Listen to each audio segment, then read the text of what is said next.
Good afternoon. My name is Lana Keeton. I'm the president and founder. Got to get a hold of myself. This is pretty cool to be here with you guys. At any rate, I'm the president and founder of Truth in Medicine. I am a patient advocate. I am not one of the 120,000 dead ones, but I am one of the 200,000 that got a serious infection in the hospital. So I'm here, I speak for patient stakeholders who do not have a voice, who are sick and injured and disabled, some who are already dead, and some who would welcome death, not to be in pain anymore. Patients don't sign up for the greater good. They go to their doctors to be well. Those are pictures of my stomach. This PowerPoint is not exactly in sync, but you can listen to me or watch the PowerPoint, whichever one you choose. Okay, so my day job is selling steel. I have been in the metal business for over 30 years and owned my own company since the late 80s. It is a tough as nails business, and I hold my own. I love what I do and the challenges it brings. Prior to becoming a messenger patient, I was very successful in business and in life. I lived a life of well-earned luxury in a stunning condo on the water in South Beach, and I was one happy camper. So Friday before Christmas 2001, my thoughts were on shipping last-minute Christmas gifts to my customers the next day. After years of indecision to have it or not, I was at Mount Sinai Medical Center in Miami Beach, being prepped for surgery for a hysterectomy and bladder suspension. There was a planned one-night hospital stay, and I would be home recovering during the holidays. That never happened. Although Dr. Cantor sent me home on Sunday, by 4 a.m. Christmas morning, I was on a gurney in the hallway downstairs at Jackson Memorial Hospital waiting for emergency surgery. The flesh-eating bacteria I got at Mount Sinai was going to kill me if they did not remove a 3-inch diameter portion of the skin of my stomach. The doctors at Jackson told me it was 40 to 50% chance I would not live. There might not be any skin on my stomach, and there might be more surgeries. I called my brothers in Texas to tell them goodbye. An hour and a half later, I woke up from surgery. Thankful to be alive and grateful to God for answering my prayers. Leaving Ryder Trauma Center 18 days later, I was still in the what the heck just happened stage. Back then, I never dreamed I would be here talking to you today about synthetic surgical mesh and the flaws of the healthcare system. I was just an uninformed patient, thankfully recovering from necrotizing fasciitis, because my neighbor, Dr. Todd Sawish, made the decision to take me to Jackson Memorial, where he and the surgical team he worked with as a resident saved my life. Well, I assure you, I am no longer uninformed. What I did not know then was my doctor had implanted a piece of polypropylene surgical mesh to suspend my bladder. Not a new tape, as he described it before surgery. He implanted a piece of petroleum waste byproduct they won't put in a gas tank, an untested, unsafe medical device, cleared by the FDA's flawed 510K process. Unknown to me and my doctors at Jackson, as they tried to treat me for the raging infection, I now had a synthetic surgical mesh implant.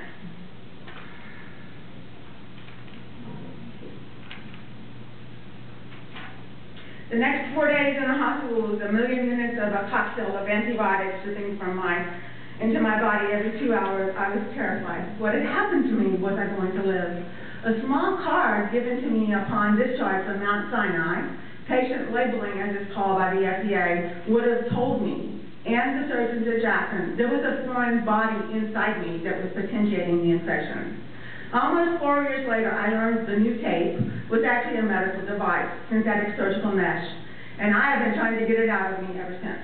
What a moment that was. Until then, I believed all of my surgical complications were caused by the initial surgery, a bad doctor, and a life-threatening infection.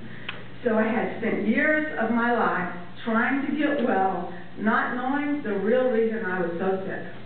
I've had repeated surgeries and procedures, the most recent one August 1st, 2012, with an 8-inch abdominal incision that got infected and required infectious disease and wound care doctors, severe pain, and a 2-month recovery. Number 18 was probably the worst, except for the original surgery. Even today, I still have not fully recovered. The new tape, that half-inch by 8-inch strip of petroleum waste byproduct, has ruled my life for over 11 years now. During the last 11 years, while all around me earned about $1 million for medical treatment of and lawsuits over my bladder, I went bankrupt. I wound up hungry and homeless. $1,200 for the original Gynecare TBT device from Ethicon in 2001 led to physical and financial ruin for the beautiful life I was living. I promise you, I know now what the heck just happened. And here's the reason, here's what happened. I was unprotected by the federal laws which govern medical devices. The flawed 510K pre-market notification system allows medical devices to be marketed without proof of safety or efficacy, only substantial equivalence to a device sold before the Medical Device Act of 1976. Yes, 1976. Synthetic surgical mesh used to repair hernias, treat incontinence, and pelvic organ prolapse since the late 1950s has never been tested in clinical trials for safety and efficacy. All synthetic meshes today have been grandfathered in through the 510K clearance process. I was unprotected by the supposed informed consent I signed at Mount Sinai. That informed consent I signed December 21st, 2001, had given permission to my doctor to cause me irreversible harm. Multitudes of legal professionals have written lengthy documents protecting the doctors, the nurses, the hospitals, the drug and device companies, and the insurance companies. What patient goes to an attorney before going to the hospital for surgery? Or before going to the drugstore to pick up their prescriptions? None that I know of.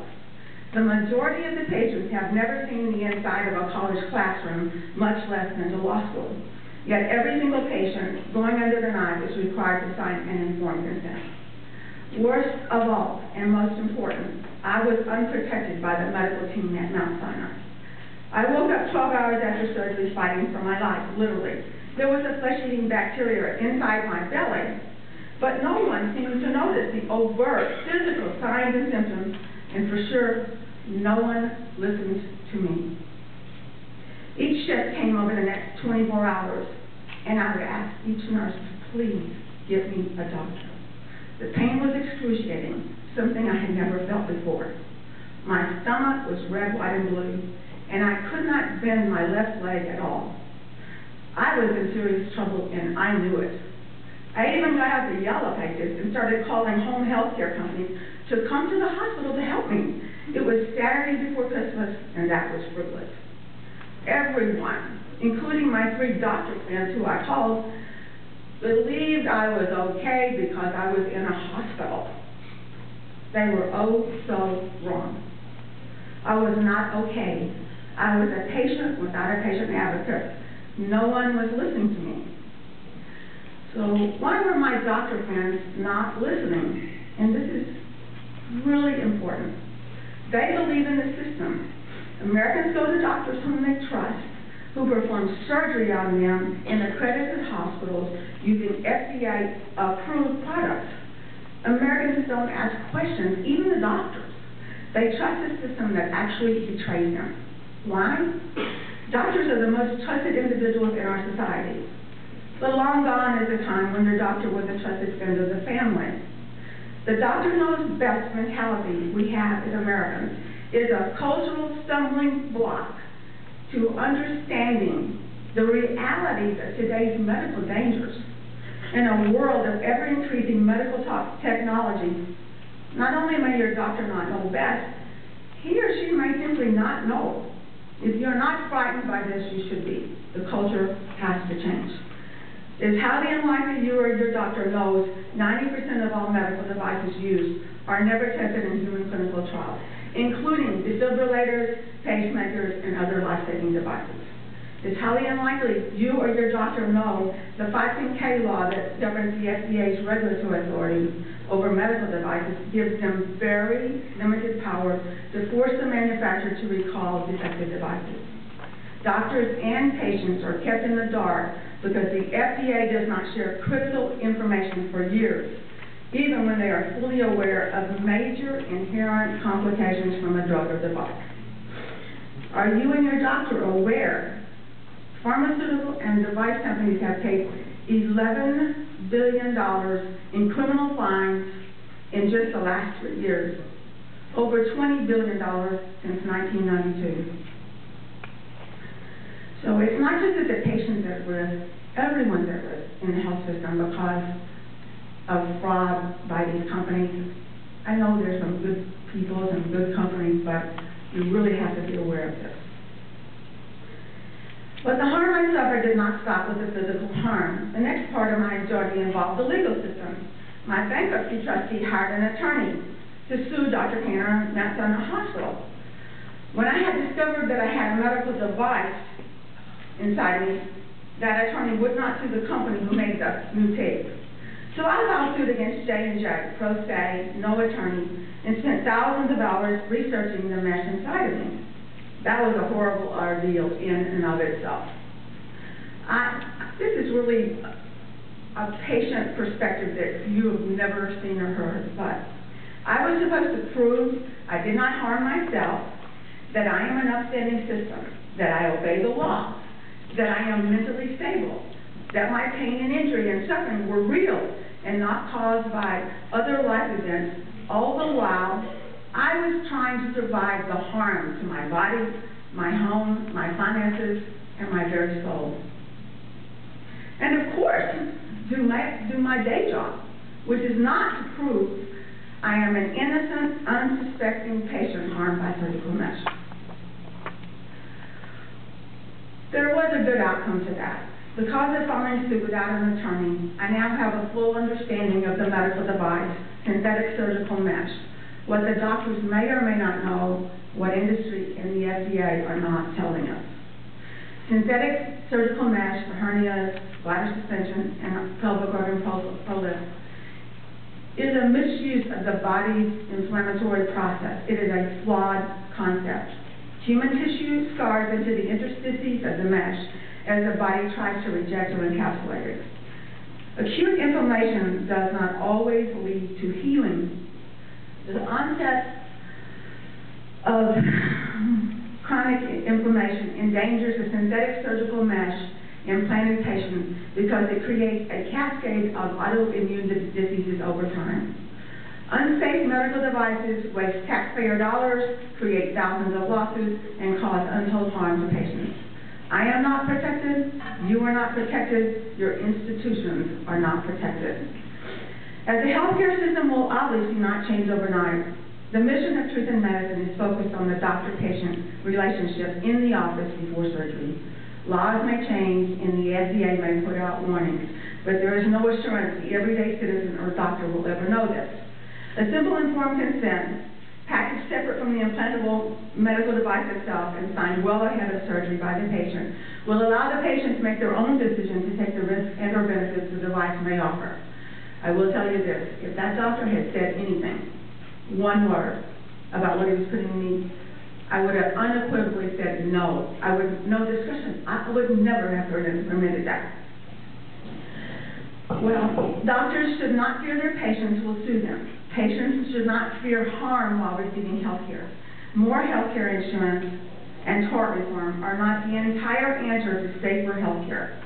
Safe drugs and devices are a big part of the solution. While the FDA-industry-doctor relationship is a big factor in the flaws of the healthcare system, the doctor-patient relationship is the controlling factor. Decisions made by the doctor and the patient together are the final say in all healthcare. That is why I'm so delighted to be here today. You are on the front lines. No matter what the FDA does, no matter what the laws say, you are out there each and every day caring for patients. Healthcare is medical and scientific, it's legal and political, and most important, it's cultural and social. Healthcare is deeply ingrained in complex ways in our culture.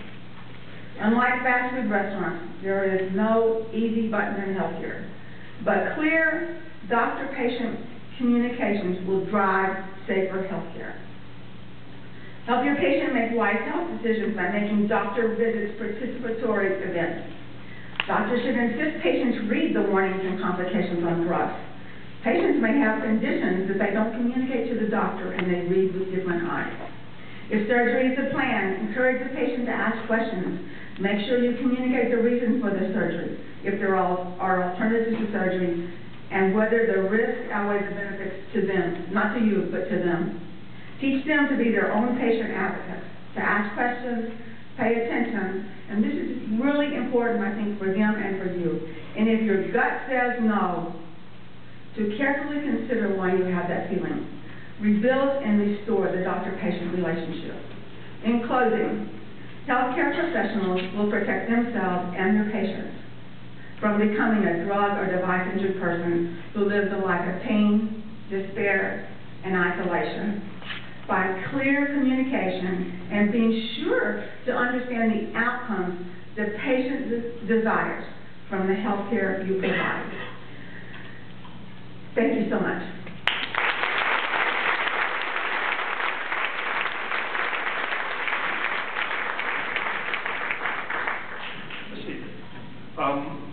I'd like to ask you a question.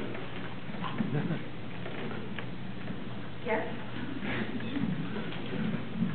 As I mentioned, we met several years ago. Lana called to talk about some of her experiences, and we had some chats about informed consent, and some of the advice that you just heard is actually, I assume, to be uncontroversial. But what was your experience when you started? I mean, what struck me was your ability to get the attention of government officials in Washington. Say a little bit about that, would you? Well, I just want to say one thing. What happened to me was appalling. But what's horrendous is this is happening to hundreds of thousands of patients, men and women, across the United States on a regular basis. And my case, believe it or not, is insignificant, very insignificant in comparison to the pain that happens to other people. So absolutely driven. I get up every morning. I think about this 24/7. And I said, okay, I'm one person. What can I do to make a difference? And I spent a lot of time. I spent several months before I started Truth in Medicine deciding what can one person do, because I didn't have a team and things like that. And so I decided informed consent was the most important thing. And the reason is the patient will see it. You know, if they actually, you know, not just the thing you sign out before you go in the hospital, or this, you know, you may die, but what is the product, what's going to be put in? You know, people are going to ignore it, people don't listen to their doctor, but every patient would have an opportunity to make the decision for themselves. And I don't know, I think the key is that I was looking to get well and find out what happened, and through Johnson & Johnson, my original intent was to take money out of their bank account. But that all changed because of the horrendous injury, and so myself and other patients who work together, who are not so severely injured that they can go, and they have the they have the money. We decided wherever they were, we were going to show up and talk. And it just so happened that the Institute of Medicine was evaluating the FDA's 510K law, and they were having testimony. So we went, and it really had a major impact because that study that the Institute of Medicine did was published.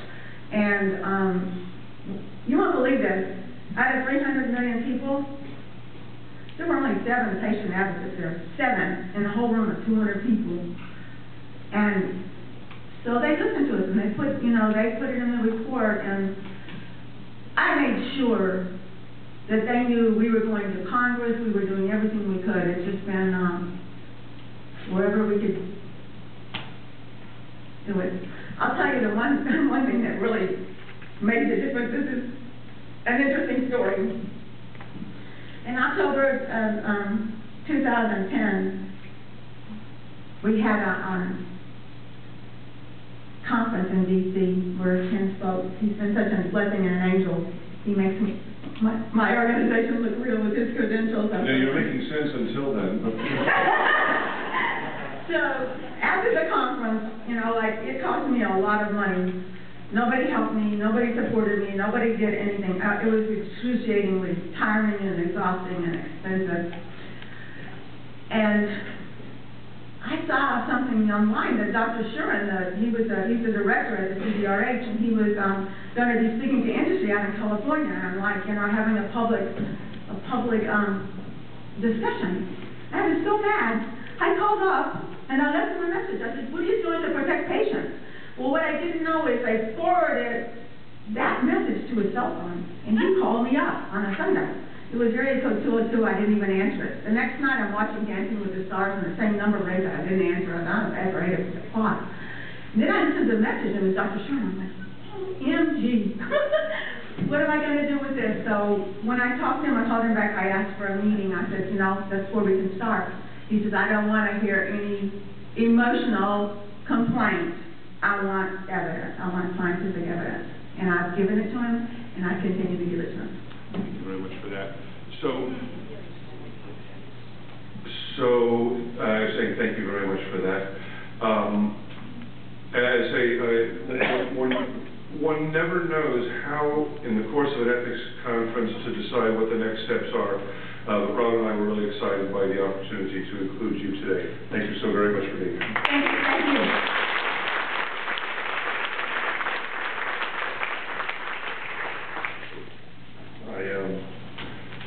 It was a striking opportunity to visit Washington and the FDA and see a room full of people, full of administrators and scientists and clinicians there to listen to Lana Keeton, that they gave you a great